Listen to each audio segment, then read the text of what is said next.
Hello नमस्ते, मैं हूं Manisha. Welcome to RS only. और कल अपन ने सिलेबस देखा था आरएस एग्जाम का, प्री का, है ना, कि आखिर क्या क्या टॉपिक्स हैं जो आपको कवर करने हैं। सिलेबस एग्जॉस्टिव नहीं होता है, सिलेबस के बाहर के भी क्वेश्चंस आते हैं। कुछ कुछ सिलेबस के ऐसे टॉपिक्स होते हैं जो इररेलेवेंट की कैटेगरी में जाते हैं, है ना। मैंने कल खुद भी कुछ एक दो टॉपिक्स आपको बताए थे कि इतने इंपॉर्टेंट नहीं है, इनका ज़्यादातर फोकस मेंस एग्जाम में रहता है। मैं आज आपके लिए जो लास्ट आरएस का प्री एग्जाम हुआ था उसके कुछ सैम्पल क्वेश्चंस लेकर आई हूँ। रीजन बीइंग, सिलेबस आपके एग्जाम को कैसे शेप करता है, कैसे क्वेश्चंस सिलेबस के अंदर से आते हैं, कौन कौन से टॉपिक्स कवर होते हैं और किस तरह से उन क्वेश्चंस को शेप किया जाता है। ठीक है, एलिमिनेशन राउंड हो, आपको बेसिक फैक्ट्स की जानकारी ज़रूरी है। जो भी मैंने सिलेबस के वीडियो में कल ही मैंने शूट किया था, अपने आप ढूंढोगे ना तो आपको मिल जाएगा, सिलेबस एनालिसिस फॉर बिगिनर्स। उसमें आपको दिख जाएगा कि मैं क्या क्या टॉपिक्स के बारे में क्या क्या बोल रही हूँ। मैं सैम्पल क्वेश्चंस लाई हूँ सिलेबस के लगभग 30-40 टॉपिक्स को कवर करते हुए। ठीक है, और ये आपके एग्जाम के ही क्वेश्चंस हैं, मैंने खुद ने क्रिएट नहीं करे हैं, कोचिंग के क्वेश्चंस नहीं हैं। तो लेट्स सी कि आप, और इससे ये पता चल जाएगा कि आपको सिलेबस को अप्रोच कैसे करना है। ठीक है ना, ऐसा नहीं है कि बस अगर सिलेबस में लिखा हुआ है तो यही टॉपिक पढ़ना है, मुझे इसके बाहर नहीं जाना है। ऐसा नहीं होता है, आपको इसके अलावा भी चीज़ें पढ़नी है ना। सिलेबस आपके लिए एक गाइडलाइन है। ठीक है, तो क्वेश्चन नंबर 1 से स्टार्ट करते हैं। ये क्वेश्चन मेरे को बहुत पसंद आया था जब मैंने इस क्वेश्चन को देखा था। ठीक है, जनरली जब अपन किसी भी न्यूज़ के बारे में, किसी भी करंट अफेयर्स के टॉपिक के बारे में बात करते हैं तो अपना फोकस रहता है कॉन्सेप्ट समझने के लिए, है ना, कि इसमें एक्चुअली हुआ क्या है ये ज़्यादा ध्यान देना है बजाय कि रॉ फैक्ट्स को याद करने के। लेकिन यहाँ पर वो वाली थ्योरी खराब हो जाती है। ठीक है, यहाँ पर वो थ्योरी काम नहीं करेगी, यहाँ पर आपको रॉ फैक्ट्स की ज़रूरत है। गोल्डन क्वाड्रिलेटरल, इंडिया का मैप कैसा होता है? इतना गंदा मत ड्रॉ करना, और इतना टाइम नहीं लगना चाहिए बाय द वे, लेकिन मैं आपको बता रही हूँ कि इसके लिए आपको क्या क्या पढ़ना जरूरी है। मैंने पिछली वीडियो में भी आपको बताया है कि आपके लिए मैप्स बहुत ज्यादा जरूरी हैं, मैप्स आपको पढ़ने ही पढ़ने हैं।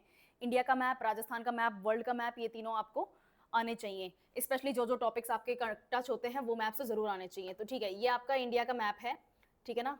और मेरी ड्राइंग के ऊपर कोई कॉमेंट नहीं करेगा। ये अपना नॉर्थ ईस्ट वाला पोर्शन हो गया, चिकन नेक्स हो गया, ये अपने okay Gujarat, gulf of Khambhat, Rajasthan, और ये पंजाब वाला पोर्शन। ओ माय गॉड, पता नहीं क्या किया मैंने, बट ठीक है, यही होता है इंडिया का मैप, ऐसा ही होता है ना दिखने में। यहाँ पे आपके लक्षद्वीप आइलैंड्स हैं और यहाँ पर आपके अंडमान निकोबार आइलैंड्स हैं। ठीक है, यहाँ नीचे श्रीलंका स्टार्ट हो जाता है और ये अपन के रामेश्वरम से राम सेतु जाता है। ठीक है, यहाँ पर आपका बीच में दिल्ली है, यहाँ इधर आपकी Mumbai, the financial capital of India. इधर बे ऑफ बंगाल के नॉर्थ की तरफ अपन का है कोलकाता। ठीक है, और इधर आपके हैं चेन्नई। इन 4 मेट्रोपॉलिटन सिटीज को ज्वाइन करने के लिए गोल्डन क्वाड्रिलेटरल आया था, नॉर्थ साउथ कॉरिडोर आया था, ईस्ट वेस्ट कॉरिडोर आया था, ये तो याद है ना। I think prime minister Atal Bihari Vajpayee जब थे तो उनके गवर्नमेंट के टाइम आया था, राइट। उन्होंने जो ये गोल्डन क्वाड्रिलेटरल बनाया था ना, ये कुछ ऐसा है। अगर अपन इसको रफ देखें तो ये ऐसा बनता है, diamond shape, right. Diamond shape ऐसी ही होती है पढ़ाई करने वाले बच्चों के लिए। ओके, ठीक है, यहां पर आपका जयपुर आ जाएगा, राजस्थान की कैपिटल। यहां आपकी आगरा, जो अदरवाइज मेजर सिटी है। ये आपके 2 सिटीज आपको याद हैं। ये कौन सी नेशनल हाईवेज हैं और कितने किलोमीटर लंबी हैं, क्वेश्चन यही है। ठीक है, consider the length of the above segments in descending order. तो सबसे ज्यादा लंबा कौन सा सेक्शन है आपका? कोलकाता से चेन्नई, कोलकाता से चेन्नई आपका सबसे ज्यादा लंबा है, NH6 है ना। आगरा से कोलकाता NH2 है, दिल्ली से आगरा NH1 है, दिल्ली से मुंबई जिसमें बीच में जयपुर आता है NH8 है, और मुंबई से चेन्नई आई थिंक NH4 है। ठीक है ना, 1 2 4 और 8, ये आपको, और 6 ये आपको याद करनी है। और इनका डिस्टेंस क्या है? ठीक है, सबसे लंबी है आपकी ये लगभग 1600 किलोमीटर की, और सबसे छोटी है मुंबई से चेन्नई लगभग 1200 किलोमीटर की।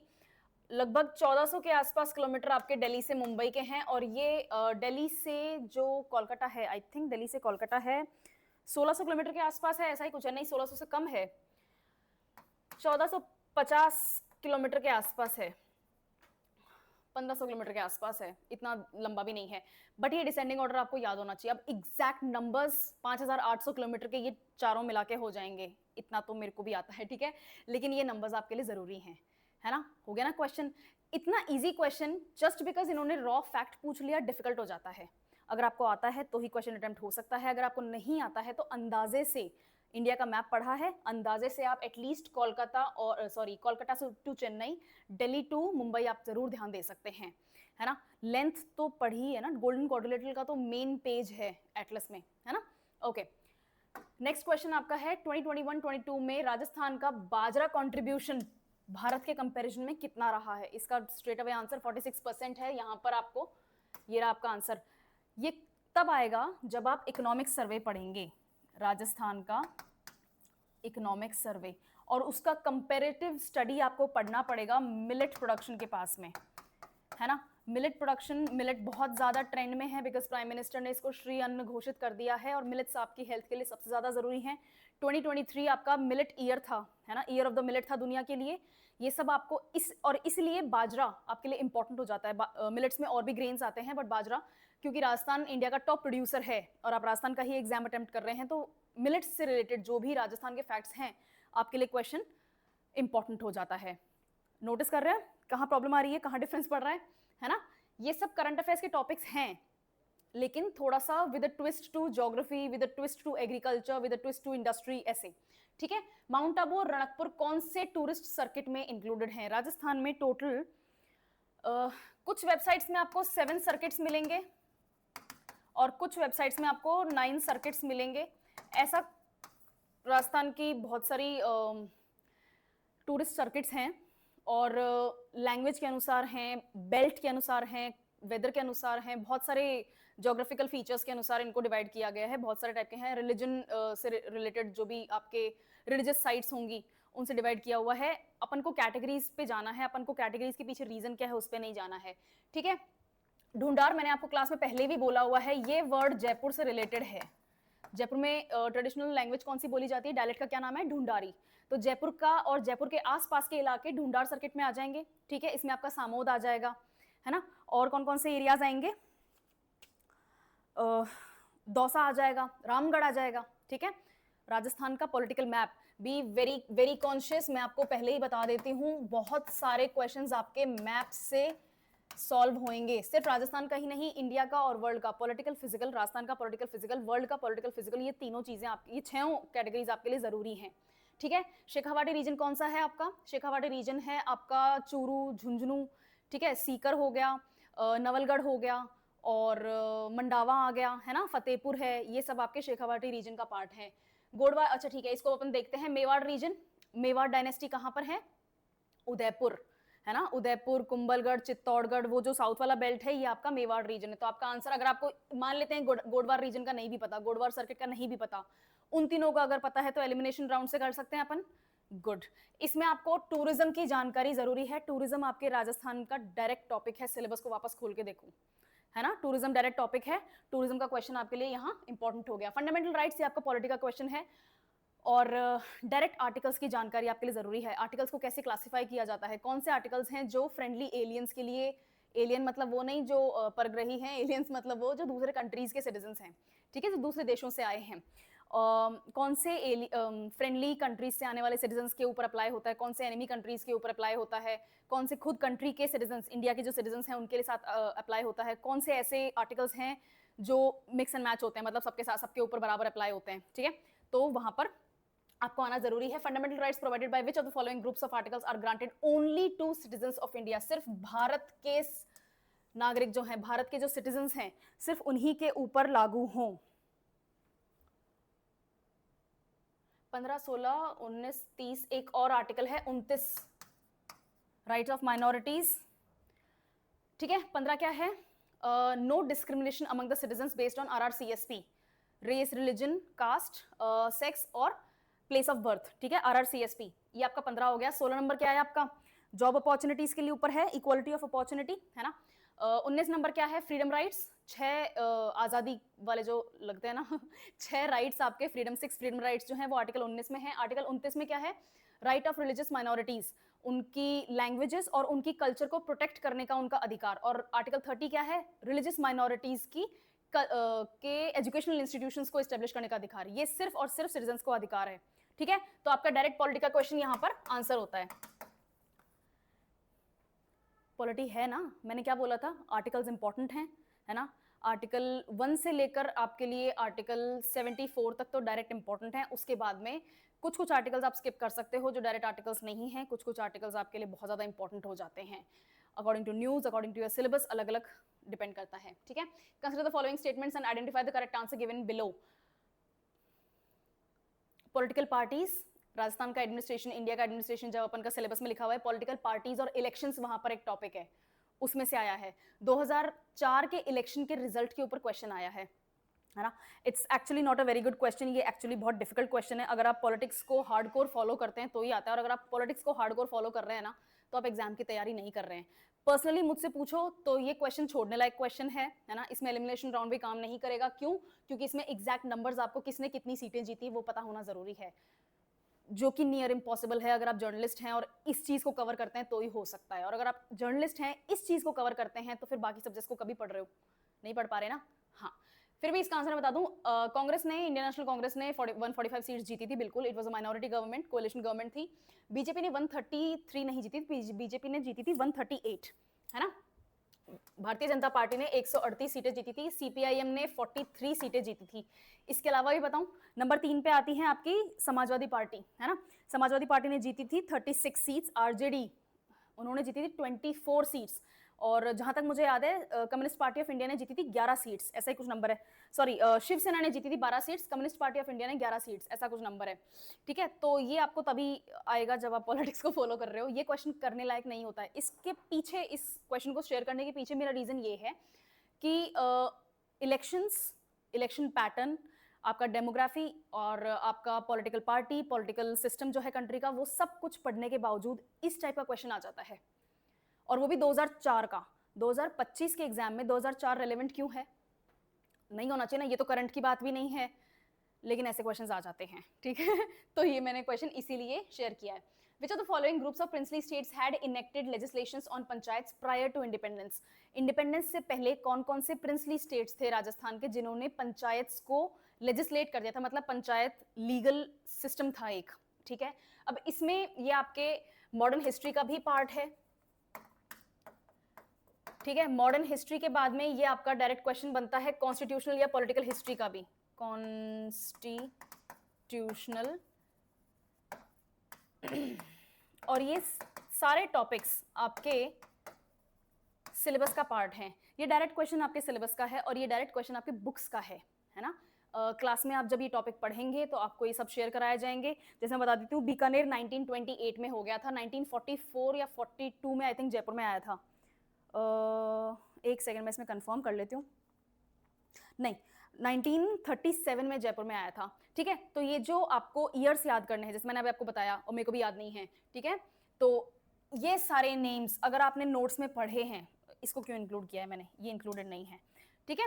ये सारे नेम्स आपके कोर्स का पार्ट हैं, आप क्लास में पढ़ेंगे, नोट्स बनाएंगे, रिवाइज करेंगे, इस टाइप के आपको फैक्ट्स याद हो जाएंगे, ठीक है। हिस्ट्री का क्वेश्चन, मॉडर्न हिस्ट्री, राजस्थान की modern history, Indian national movement की हिस्ट्री, ये सारे क्वेश्चंस, ये सारे टॉपिक्स को ये क्वेश्चन कवर करता है। फिर है आपका what is the amount of security deposit to contest the election of a mayor by a candidate belonging to the general category. अब इस क्वेश्चन में दो आंसर्स बनते हैं, ठीक है। एक तो लोकल सेल्फ गवर्नमेंट का आपको पीडीएफ मिल जाएगा, 13-14 पेजेस का है, राजस्थान सरकार की वेबसाइट पे मिलेगा आपको लोकल सेल्फ गवर्नमेंट का पीडीएफ। उसमें बताया हुआ है कि एक म्युनिसिपल कॉर्पोरेशन या म्युनिसिपैलिटी का मेयर बनने के लिए, चेयरमैन बनने के लिए आपको इलेक्शन कंटेस्ट करना है और उस इलेक्शन में आपको सिक्योरिटी डिपॉजिट क्या देना है। इसके दो आंसर्स हैं, एक तो जनरल कैटेगरी के लिए 30,000 है, ठीक है। जनरल कैटेगरी से अगर आप बिलोंग करते हैं तो 30,000 है, लेकिन अगर आप महिला हैं, अगर आप एससी हैं, एसटी हैं, या फिर आप बैकवर्ड क्लासेस से बिलोंग करते हैं तो आपको 15,000 रुपए देना है,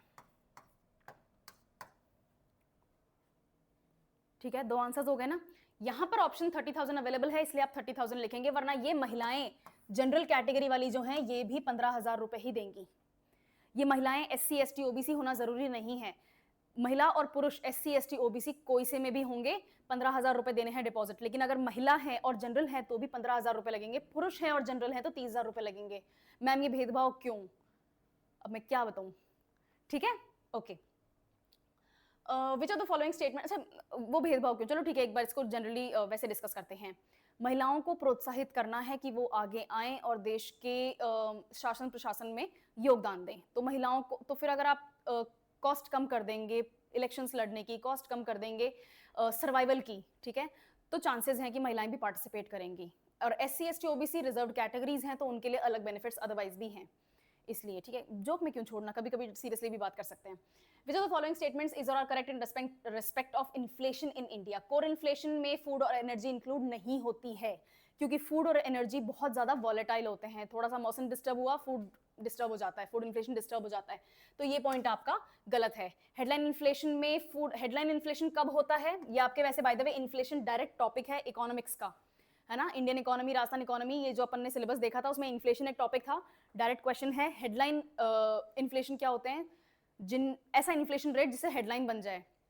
अगर हार्वेस्टिंग के टाइम ओले पड़ जाएंगे तो आपका फूड खराब हो जाएगा, आपका आउटपुट खराब हो जाएगा, आपका प्रोडक्शन खराब हो जाएगा, तो फूड इन्फ्लेशन देखने को मिलेगा। अतिवृष्टि और अनावृष्टि दोनों परेशान करती हैं, ड्राउट हो जाता है, फेमाइन्स आ जाते हैं, तो आपका फूड इन्फ्लेशन खराब हो जाएगा। एनर्जी, कहीं वॉर हो गया, अभी जैसे बहुत ज्यादा वॉलेटाइल चल रहा है, गवर्नमेंट ऑफ इंडिया मानने को तैयार नहीं है, लेकिन अगर by chance government of India मान जाती है और हम रशिया से, वेनेजुएला से, ईरान से, इन तीनों से ही ऑयल नहीं ले रहे, तो हमारी ऑयल की प्राइसेस, ऑयल की कॉस्ट बहुत बहुत ज़्यादा बढ़ जाएगी, और उसके कारण जो बाकी की महंगाई दर है वो पूरी की पूरी चेंज हो जाएगी। ये हेडलाइन इन्फ्लेशन में आ जाते हैं, तो फूड को आप एक्सक्लूड नहीं कर सकते, फूड हेडलाइन इन्फ्लेशन में इंक्लूडेड है। ये पॉइंट भी आपका गलत हो गया। Headline inflation is more volatile in nature than core inflation. Obviously बात है, अभी तक अपन यही बात कर रहे थे, है ना। वॉलेटाइल का मतलब क्या होता है? जल्दी डिस्टर्ब हो जाना, जल्दी परेशान हो जाना, है ना। वॉलेटाइल बहुत जल्दी, जिन लोगों को बहुत ज्यादा गुस्सा आता है ना, उनको वॉलेटाइल बोलते हैं, ठीक है। Okay, next question, what consider following statements regarding the world happiness report. अब ये मैंने आपको पहले ही बताया था, इंडाइसेस आपके लिए जरूरी हैं।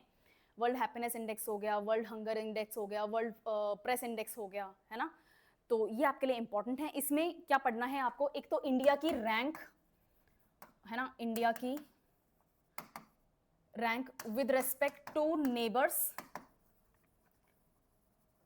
And countries which are in news. तो आपको इंडिया के नेबर्स, चाइना, सॉरी भूटान, हाँ ठीक है, चाइना, अफगानिस्तान, पाकिस्तान नीचे आएंगे, आपको मिल जाएंगे। मॉलडीव्स उसके साइड में आएंगे, अपन को मिल जाएगा। श्रीलंका ऊपर चलेंगे, बांग्लादेश, नेपाल, भूटान, म्यांमार, है ना, ये इंडिया के नेबर्स हैं।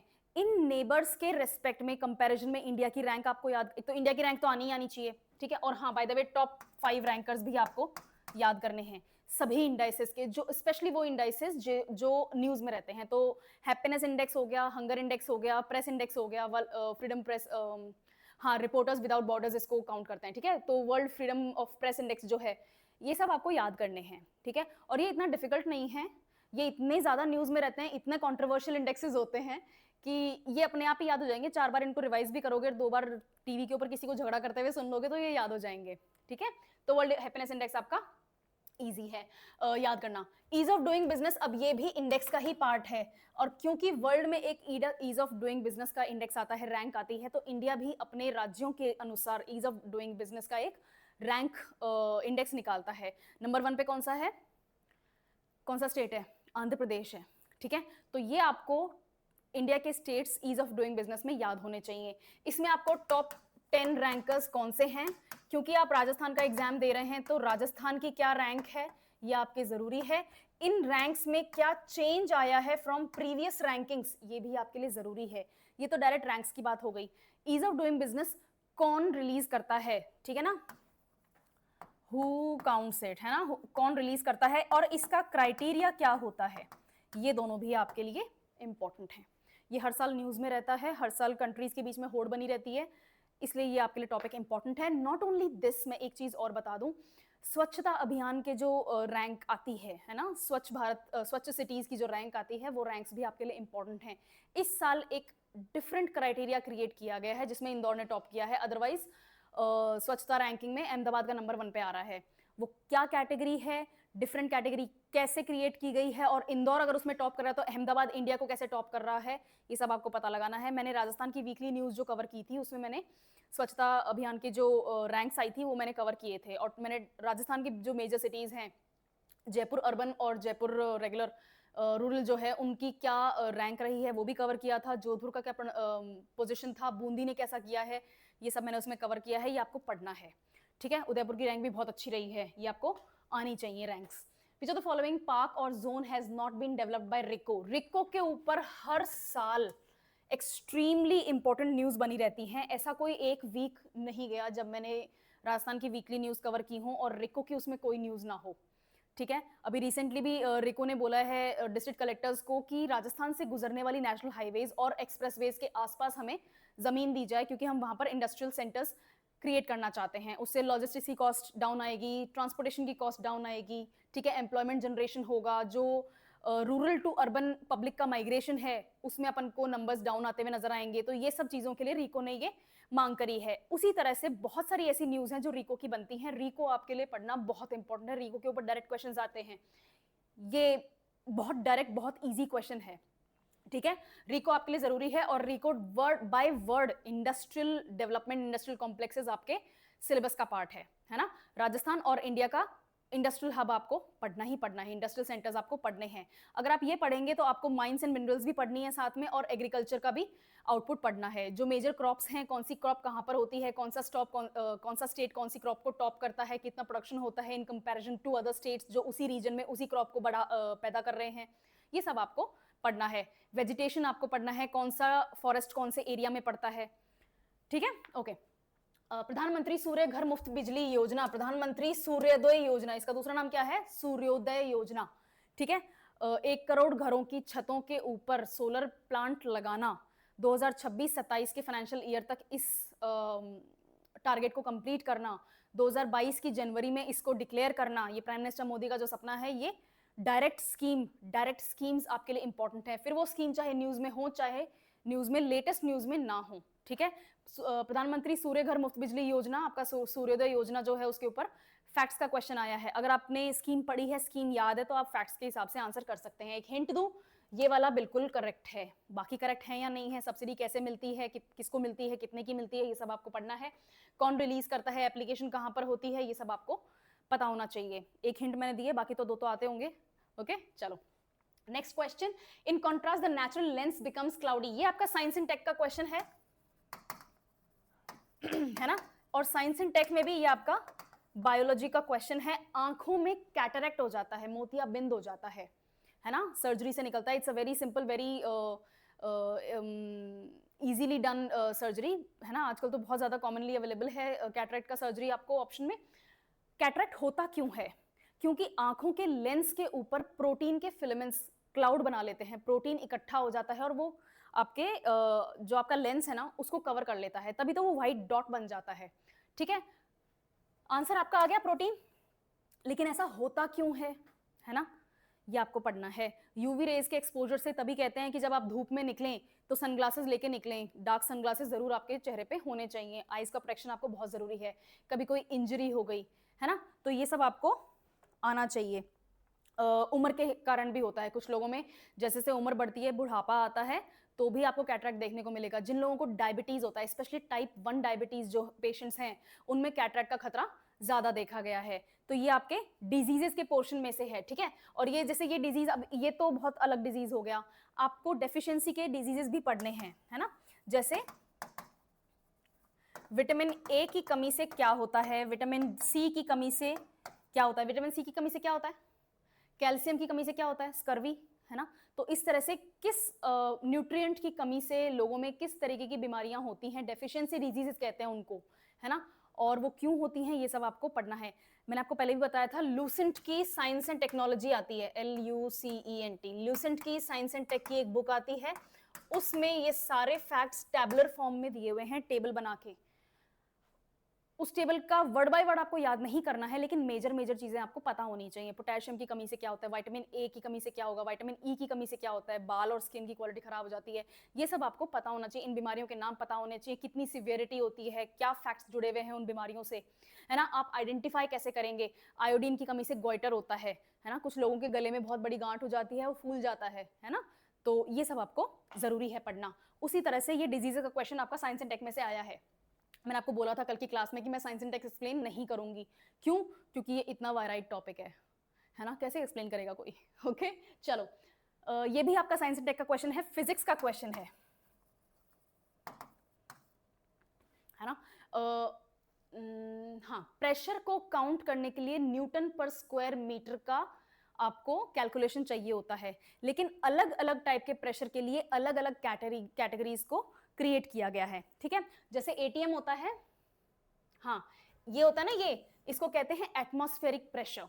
उसी तरह से बार होता है, बार के साथ में मिनी बार होता है, मिनी बार, मिली बार होता है, MILI है ना, मिली बार। उसी तरह से पैस्कल होता है और आपका टॉर होता है। ये चारों आपके प्रेशर को काउंट करने की ही यूनिट्स हैं, और काउंट करने का criteria newton per square metre है, ठीक है। तो इसमें चाहते क्या है ये, which of the following are units of the pressure, ये चारों ही हैं जी, ये लो, ठीक है।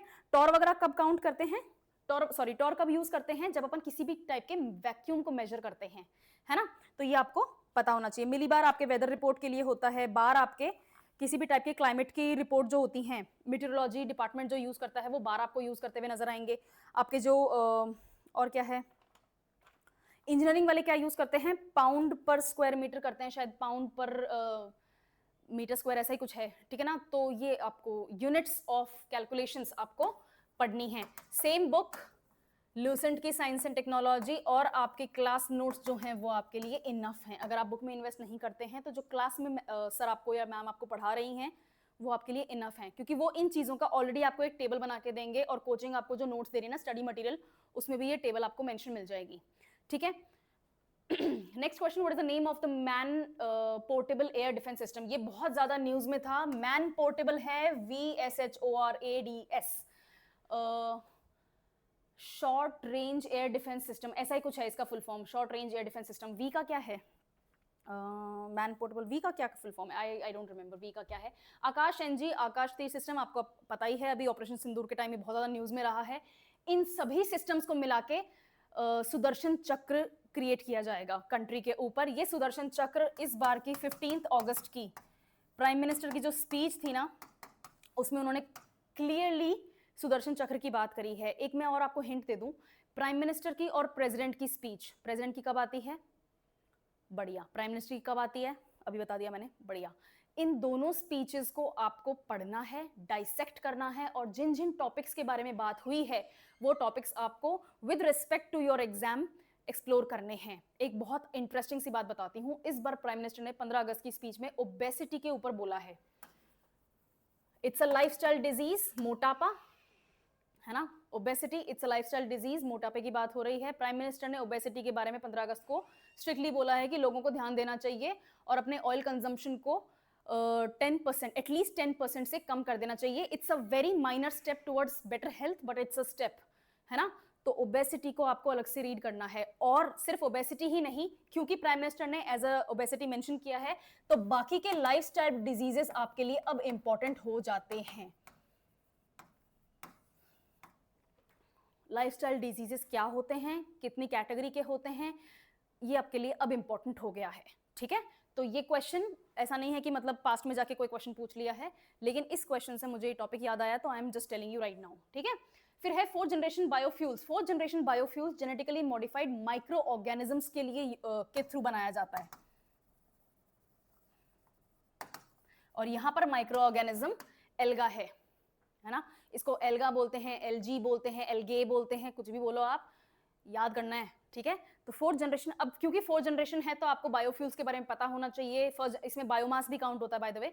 First generation, second generation, third generation क्या है, और फ्यूचर फ्यूल किस तरफ जा रहा है, ये सब आपको पता होना चाहिए, क्योंकि अब आप फ्यूल पढ़ रहे हैं तो अब इसके लिए आपको इसरो कौन कौन से अपने फ्यूल्स यूज करता है रॉकेट्स में, वो इंपॉर्टेंट है, और गवर्नमेंट कौन से फ्यूल्स के ऊपर ज्यादा फोकस दे रही है।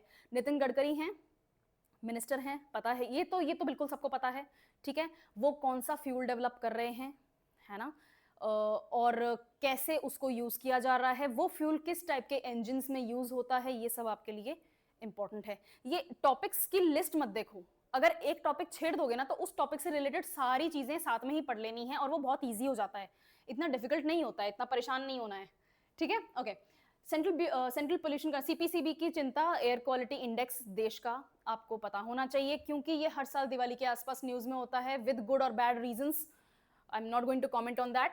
लेकिन इसकी कैटेगरीज कौन कौन सी हैं, सबसे पहले आता है गुड, फिर आता है सेटिस्फैक्ट्री, मैं बता देती हूँ, फिर आएगा आपका मॉडरेट, है ना, फिर आएगा आपका पुअर, पुअर, और उसके बाद में आई थिंक आपका आता है सिवियर।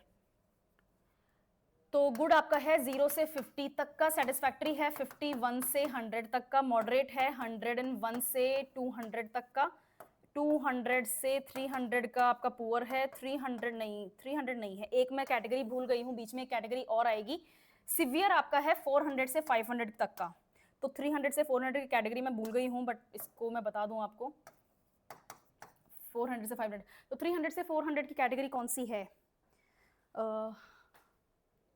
पता नहीं, आई थिंक वेरी पुअर है या फिर सिवियरली पुअर आता है, ऐसा ही कुछ है, ठीक है। तो ये आपकी कैटेगरीज हैं। तो सेटिस्फैक्ट्री कौन सा हो गया? 51 सेटिस्फैक्ट्री है, 51 से 100, गुड है आपका 0 से 50, ठीक है। तो 100 से ये हो गया आपका मॉडरेट आंसर। ये करंट अफेयर्स का डायरेक्ट क्वेश्चन है। जयपुर के एयर क्वालिटी इंडेक्स, क्योंकि आप राजस्थान का एग्जाम दे रहे हैं, तो जो राजस्थान की मेजर सिटीज हैं, जयपुर, उदयपुर, जोधपुर, ये जो आपकी मेजर सिटीज हैं, कोटा वगैरह, ये आपके लिए अब इंपॉर्टेंट हो जाती हैं, ठीक है। Okay, environment, ecology, climate change, इनके ऊपर ये क्वेश्चन, और करंट अफेयर्स ऑब्वियसली। ये आपका क्वेश्चन मॉनसून, मैं बता देती हूँ कौन कौन से टॉपिक्स को टच करता है। मॉनसून को टच करता है, ठीक है। इसको क्या बोलेंगे इसको, ट्रेड विंड्स वगैरह, ये सब जो टॉपिक्स होते हैं आपके एटमॉस्फेयर वाले, है ना। ओशियनोग्राफी, ओशियनो, OCE, फिजिकल ज्योग्राफी आपकी विंड्स की, ये सब टॉपिक्स इस एक क्वेश्चन से जुड़े हुए हैं, है ना। एक फैक्ट तो सबको पता होगा, इंडिया में अच्छा मॉनसून होता है तो क्या होता है? एल नीनो होता है या लानीना होता है? ये ठीक है, ये न्यूज में आता है हर साल। एल नीनो, लानीना हमेशा न्यूज में रहते हैं because of the monsoon patterns of India, ठीक है। और ये कहाँ होते हैं? On the south east coast of South America, है ना। ऑस्ट्रेलिया और साउथ अमेरिका के बीच वाला जो पोर्शन है ना, वहां पर विंड्स और वहां पर टेम्परेचर और वहां पर ओशन का जो टेम्परेचर है, सर्फेस टेम्परेचर, वाटर टेम्परेचर जो है वो किस तरह का है, उसके ऊपर डिपेंड करता है इंडिया का मॉनसून। और इसलिए एल नीनो और लानीना आपको पढ़ना है। ये मैंने कल वीडियो में भी स्पेशली बोले थे दोनों वर्ड्स, ठीक है। आपके लिए एल नीनो, लानीना, आपके लिए वेदर पढ़ना इंपॉर्टेंट है, क्लाइमेट पढ़ना इंपॉर्टेंट, क्लाइमेटोलॉजी बोलते हैं उसको, ठीक है। क्लाइमेटोलॉजी, ओशनोग्राफी, ये दोनों आपके लिए इंपॉर्टेंट हैं। सस्टेनेबल डेवलपमेंट गोल्स 1 से लेकर 17 सस्टेनेबल डेवलपमेंट गोल्स हैं। 1 से लेकर 17 तक के आपको वर्ड बाय वर्ड याद होने चाहिए। सबसे पहला क्या है? नो पावर्टी, जीरो पावर्टी, है ना। आप गरीब नहीं होंगे। दूसरे पे क्या करेंगे? आप भूखे नहीं होंगे। अगर आप गरीब नहीं होंगे तो आप खाना खा पाएंगे, इसलिए सस्टेनेबल डेवलपमेंट गोल नंबर 2 क्या है? No hunger, zero hunger, actually no poverty, zero hunger, हाँ जी। सस्टेनेबल डेवलपमेंट 3, अगर आप पेट भरेंगे तो अब आप सिर्फ पेट नहीं भरेंगे, आप न्यूट्रिशन की बात करेंगे। नंबर 3 क्या है? न्यूट्रिशन की बात हो रही है। नंबर 4 क्या है? पेट भर गया, अब पढ़ाई करेंगे, एजुकेशन। इस तरह से लिंक बनाने हैं और गोल नंबर 17 तक आपको रट डालने हैं। सस्टेनेबल डेवलपमेंट गोल सिर्फ आपके RAS के एग्जाम के लिए ही नहीं, आपके UPSC के लिए और अदरवाइज जो दूसरे एग्जाम्स, गवर्नमेंट एग्जाम्स होते हैं, कंपिटेटिव एग्जाम्स होते हैं, चाहे प्राइवेट एग्जाम्स ही हो, वहां पर SDG आपके लिए इंपॉर्टेंट है, ठीक है। SDG आपको डायरेक्टली एनवायरमेंट और इकोलॉजी में भी पढ़ाया जाएगा। पेरिस एग्रीमेंट हो गया और क्योटो प्रोटोकॉल हो गया, ठीक है। ये सब आपको पढ़ने हैं। एनवायरमेंट, इकोलॉजी, मजीद हुसैन किताब का नाम, ठीक है। Next term in the following sequences, ये आपके रीजनिंग के क्वेश्चन है। मैं 2-3 रीजनिंग के क्वेश्चंस लेकर आई हूँ एज एन एग्जांपल। मैं यहाँ सॉल्व करके नहीं दिखा रही हूँ, लेकिन कोई सेंस नहीं बनता। 1 मिनट के अंदर अंदर आपको अगर ये क्वेश्चन सॉल्व करना आता है तो कर लेना। मैं कर ली थी, इसके जस्ट नेक्स्ट क्वेश्चन जो मैंने लिया है मैं वो नहीं कर पाई थी, विच वॉज वेरी वियर्ड, क्योंकि एक्चुअली वो क्वेश्चन ज्यादा ईजी था। बट वो एक तरफ माइंड चल जाता है तो नहीं होता। ओके, इसका फॉर्मूला क्या है? n² n+1, ये इसका फॉर्मूला है। प्रोग्रेशन का क्वेश्चन है आपको, है ना, प्रोग्रेशन का क्वेश्चन है। तो यहां पर अगर मैं 1 का स्क्वायर करूंगी, 1+1 करूंगी तो क्या होएगा? 2, है ना।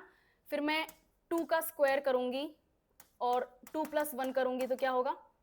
2 to 4, 3, 4, हाँ 12, है ना। फिर मैं 3 का स्क्वायर करूंगी और 3+1 करूंगी तो क्या आएगा? 36।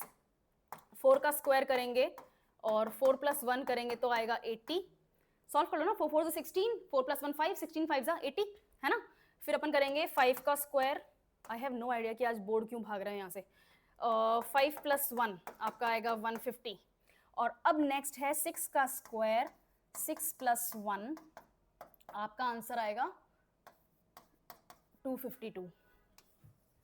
ठीक है, मैंने ना कैट एग्जाम दिया था ना, तो ऐसे सैकड़ों सैकड़ों क्वेश्चन सॉल्व किए थे।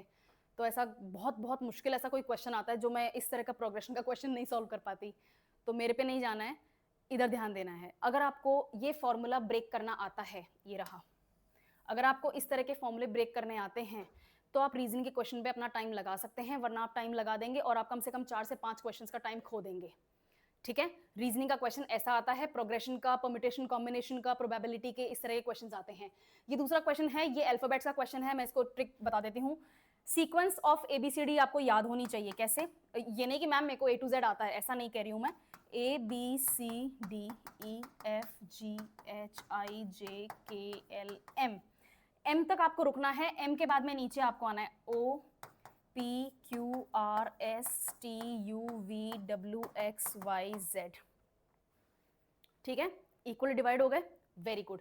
अब ये पूछ रहा है कि अगर इन अल्फाबेट्स को मैं मिरर के सामने देखती हूँ तो मिरर में कौन सी इमेज डिस्टॉर्ट हो जाएगी, खराब हो जाएगी, और कौन सा अल्फाबेट है जो एज इट इज मुझे दिखाई देगा। तो कौन कौन से खराब हो जाएंगे? जिन अल्फाबेट्स में आपके डायरेक्शन है, इन अल्फाबेट्स में आपके डायरेक्शन है,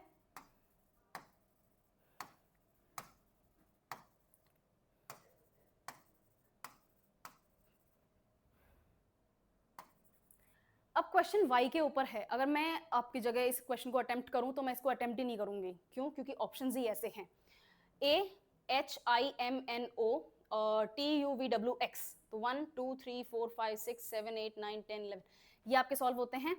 y के ऊपर क्वेश्चन है, अगर आप y को ऐसे लिख रहे हैं तो इमेज पलट जाएगी। कैसी हो जाएगी? मिरर में ऐसी हो जाएगी। लेकिन अगर y बुक्स के हिसाब से लिखा जाता है ऐसे, तो इमेज नहीं पलटेगी। तो अब इसका आंसर क्या आएगा? ठीक है, इसलिए सॉरी, है ना।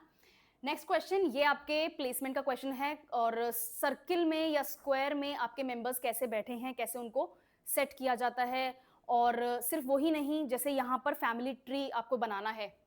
फैमिली ट्री कैसे बनेगा? इसकी ट्रिक्स होती हैं, आपको एरोज लगाने हैं और मेल और फीमेल के साइन यूज करने हैं। ठीक है, ABCD E and F और 6 members of a family, B is married to C, तो B को C से जोड़ दो पहले। तो F is the mother of E and D and D is the daughter of F। ठीक है, तो F और D जो हैं ये आपकी फीमेल्स हैं। A is the daughter of E and C's son is A। C का बेटा A है, तो ये क्या हो गया? आपका मेल है। A is the daughter of E और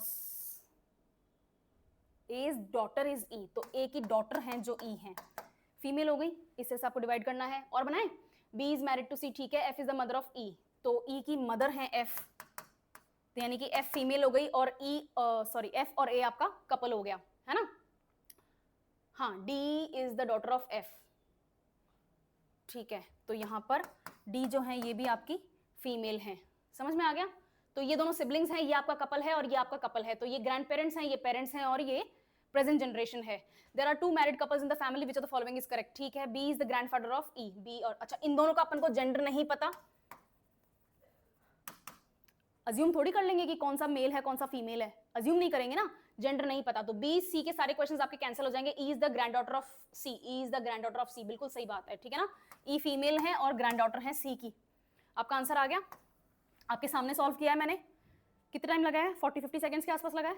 इतना ही लगाना है, 1 मिनट से ज्यादा लगाओगे क्वेश्चन को स्किप कर दो और आगे चलो। ठीक है, रीजनिंग के क्वेश्चन ऐसे आते हैं। ये मैंने कल क्वेश्चन एक ऐसा बताया था कि एक ट्राइंगल दे देंगे, उसके अंदर लाइनें खींच देंगे और आपको पूछेंगे कितने ट्राइंगल्स हैं। ये हर साल आता है, ठीक है आपको। और सिर्फ यही नहीं, स्क्वायर के क्वेश्चंस आते हैं, इस तरह की लाइनें बना देंगे और पूछेंगे कि स्क्वायर्स कितने हैं और इसमें आपको रेक्टेंगल्स काउंट नहीं करने हैं, उसी हिसाब से आपको सॉल्व करना है। इनका सॉल्यूशन भी अब बैठ बैठ के ट्रायंगल बनाने पड़ेंगे, इसका और कोई तरीका नहीं है ना, इसका कोई शॉर्टकट नहीं है। ओके, पाई चार्ट, ठीक है। अब ये पाई चार्ट जो है इसको सॉल्व करने के लिए आपको परसेंटेजेस में जाने की जरूरत नहीं है। इन्होंने ये पूछा है कि 50% से ज्यादा पाई चार्ट का एरिया कौन कौन सी क्रॉप्स ले रही हैं। 50% पाई चार्ट का टोटल क्या होता है काउंट? 360 डिग्रीज, और 50% कितना होगा? 180 डिग्रीज। मोर देन 50% कितना होगा? 181 डिग्रीज से प्लस जो भी नंबर्स हैं वो सारे होंगे। तो अब ये डिग्रीज को प्लस करके अपन देख सकते हैं कि कौन सा डिग्री 181 से ज्यादा जा रहा है, 181 या उससे ज्यादा जा रहा है, ठीक है ना। तो wheat barley sorghum, wheat barley और सोरगम 72, 26, 27, ये 180 से कम है, कोई फायदा नहीं काउंट करने का। राइस, वीट और सोरगम कहाँ पे हैं? राइस, वीट और सोरगम 72, 82 और 27, बिल्कुल राइस, वीट और सोरगम आपका आंसर हो सकता है। राइस, मेज एंड बार्ली, राइस, मेज एंड बार्ली बिल्कुल नहीं होगा। 82, 18, 45 बिल्कुल 180 से ज्यादा नहीं जाएगा। बाजरा, मेज एंड राइस काउंट करने की जरूरत नहीं है अपन के पास में। राइस, वीट और सोरगम ऑलरेडी आंसर आ चुका है, ठीक है। मैंने हाथ भी नहीं लगाया, पेपर को टच करने की भी जरूरत नहीं है, देख के ही पता चल रहा है क्योंकि आप इतनी जल्दी एडिशन तो कर ही सकते हैं, राइट। चलो नेक्स्ट देखिए। रिसेंटली यमुंडा ओरसी उरुग्वे के 43rd प्राइम मिनिस्टर प्रेसिडेंट बने हैं। ये काफी न्यूज में थे, इन्होंने एक कंट्रोवर्शियल स्टेटमेंट दिया था, इसलिए न्यूज में थे, इसलिए मुझे पता है, ठीक है। अब क्योंकि ये question persons and personalities in news में से आया है, करंट अफेयर्स का टॉपिक देखा था सिलेबस में, उसमें तीसरा टॉपिक था persons and personalities in news, ठीक है। सिर्फ यही नहीं देखना है आपको, यूरुग्वे को मैप में देखना है। मैप खोलो साउथ अमेरिका का और उसमें यूरुग्वे निकालो। यूरुग्वे की बॉर्डर कंट्रीज कौन कौन सी हैं? ऊपर नॉर्थ में और वेस्ट में आपके ब्राजील पड़ेगा, साउथ में आपका अर्जेंटीना है। ये दोनों कंट्रीज इनको बॉर्डर करती हैं। अटलांटिक ओशन से साउथ ईस्ट कॉर्नर में यूरुग्वे को बीच मिलता है, बॉर्डर लगती है अटलांटिक ओशन से। और यूरुग्वे की मेजर रिवर कौन सी है? उरुग्वे रिवर है, मेजर रिवर है। एक रिवर और है बट वो पोर्चुगीज नाम है तो मुझे याद नहीं है, ठीक है। उरुग्वे रिवर है। क्या यहाँ पर कोई माउंटेन रेंज है? Now you need to find that out, ठीक है। तो क्योंकि वो कंट्री न्यूज में था तो उस कंट्री के फिजिकल और पॉलिटिकल फीचर्स बेसिक आपको आने चाहिए। Name the writer from south Korea. ये एशिया की पहली महिला हैं, पहली महिला लेखिका हैं जिनको नोबेल प्राइज इन लिटरेचर मिला है। इन्होंने एक पोएट्री लिखी थी ह्यूमन लाइफ की फ्रेजिलिटी के ऊपर। पोएट्री तो मैंने नहीं पढ़ी है लेकिन उस पोएट्री का एनालिसिस मैंने जरूर सुना हुआ है ना। बहुत सारे वीडियोस हैं ऐसे जो आपको बता देंगे इसका। तो ये इसलिए न्यूज में रही हैं, इनको नोबेल प्राइज इन लिटरेचर मिला है। साउथ कोरिया की पहली और एशिया की भी पहली महिला जिनको ये अवार्ड मिला है, ठीक है। उसके बाद में खेलो इंडिया यूथ गेम्स आपके बिहार में होने वाले हैं। बेसिक फैक्ट, न्यूज में से, स्कीम में से है ना, भारत सरकार की स्कीम है खेलो India youth games. How many gold and bronze medals? अब ये मेडल्स और मेडल्स की टैली, किस स्पोर्ट्स में मेडल्स मिले हैं, कौन से स्पोर्ट्स पर्सन को वो मेडल्स मिले हैं, है ना, और कितने मेडल्स किसको जिता के किसको हरा के मिले हैं, आपकी रैंक्स, है ना। ये आपको याद करने हैं राजस्थान के पॉइंट ऑफ व्यू से भी और इंडिया के पॉइंट ऑफ व्यू से भी, इंटरनेशनल गेम्स में भी, इंटरनेशनल स्पोर्ट्स में भी और नेशनल गेम्स और स्पोर्ट्स में भी आपको याद करने हैं, है ना। आधे से ज्यादा कवर तो आपका राजस्थान की वीकली न्यूज में मैं ही कर देती हूँ, ठीक है। और आपको करंट अफेयर्स के जो कोचिंग से नोट्स मिल रहे हैं वो आपके लिए इनफ हैं। If you don't want to invest if you don't want to look in those topics, तो अगर ऐसा नहीं करना है तो आपको मूमल की मैगजीन्स आती हैं, मंथली मैगजीन्स आती हैं, उसमें ये फैक्ट मिल जाएंगे। बट मैं पर्सनली उस मैगजीन को बिल्कुल पसंद नहीं करती क्योंकि वो बहुत बोरिंग होती है पढ़ना, ठीक है ना। लिस्ट दी हुई है, पढ़ते जाओ पढ़ते जाओ पढ़ते जाओ, पता भी नहीं चलता क्या चल रहा है। एक बार तो बाद में ना दिमाग ही सुन्न पड़ जाता है कि मैं पढ़ क्या रही हूँ आखिर, ठीक है। तो ये आपको फैक्ट्स स्पोर्ट्स के लिए, स्पोर्ट्स लॉ और योगा, स्पोर्ट्स आपका करंट अफेयर्स का पार्ट है डायरेक्ट, है ना। कल क्लास में मैंने लास्ट में बोला था।